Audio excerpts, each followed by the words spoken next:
สบายดีทุกคนตื่นเช้ามามื้อนี้ก็สิมาเฮ็ดความสะอาดคือเก่าเช่นเคยนั่นแหละนี่แหละกิจวัตรของข้อยมันบ่มีสิ้นสุดเนาะไผว่าเป็นแม่บ้านนี่บ่เมื่อยเด้อทุกคนเฮ็ดเวียกอันเก่าๆแต่ว่าก็เฮ็ดทุกมื้อมันก็เมื่อยหั่นแหละและมื้อนี้ข้อยก็ล้างห้องน้ำทั้ง2ห้องน้ำแต่ว่าบ่ได้ถ่ายให้ทุกคนเบิ่งเพราะว่ามันบ่มีบ่อนตั้งกล้องทุกคนและหลังจากล้างห้องน้ำเป็นที่เรียบร้อยข้อยก็สิมาเช็ดกระจกทุกๆห้องเนาะก็ห้องน้องสาวแล้วก็ห้องก้อยแล้วก็เช็ดในห้องห้องน้ำอีหยังก็ว่ากันไป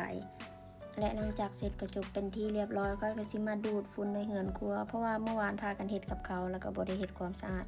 ก็เลยว่ามาเฮ็ดตอนเช้าเอาและน้องสาวคอยเราตื่นเช้าเราก็ล้างถ้วยบวงจงจองอีหยังเป็นที่เรียบร้อยเอาเอาขยะอีหยังไปทิ่มเนาะนั่นแหละอยู่นํกันมันก็ต้องซอยกันเฮ็ดนั่นแหละทุกคน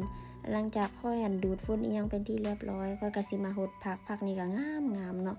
แฟนค่อยหาเราปลูกในกล่องโฟมก็สิมีแตงกวาบักเขือแล้วก็ผักกาดอีหยังจักอย่างนี่แหละงามแห้งทุกคนและหลังจากหดผักแล้วค่อยก็สิมากวาดหน้าบ้านให้มันสะอาดอีหยังก็ว่ากันไปหลังจากกวาดหน้าบ้านแล้วก็สิมา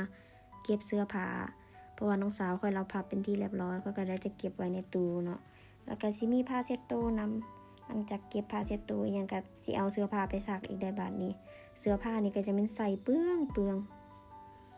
อยู่กัน2คนแต่ป่านอยู่4คนเปลืองแฮงต้องซักเกือบทุกมื้อพุ่นละและหลังจากซักผ้าเป็นที่เรียบร้อยค่อยก็อาบน้ำแต่งตัวแล้วมื้อนี้ค่อยก็สิไปกินข้าวอยู่หน้าชายหาดคือเขาเนาะ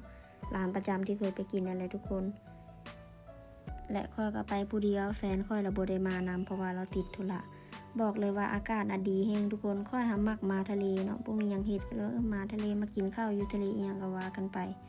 อากาศดีแล้วก็วิวงามแล้วค่อยก็สั่งกับข้าวกินข้าวอีหยังเป็นที่เรียบร้อยค่อยก็กลับบ้านแล้วได้บัดนี้แล้วก็ตัดภาพมาตอนแรงพอกลับฮอดบ้านก็มีพัสดุมาส่งค่อยหันมักสั่งของสั่งอันที่ใส่อาหารก็เจ้าจัดโปรเนาะ6ใบทั้งเบิดจักเท่าไหร่100กว่าบาทบ่แล้วก็กะละมังเอาไว้ล้างผักใส่ใส่อาหารอีหยังก็ว่ากันไปค่อยหาเป็นคนที่มักสั่งของถ้าเบิ่งเดี๋ยวค่อยสิกลับลาวค่อยสิสั่งกลับลาวนำเนาะเพราะว่าราคาบ่แพงแล้วก็เจ้าแถมแบบหลายแฮง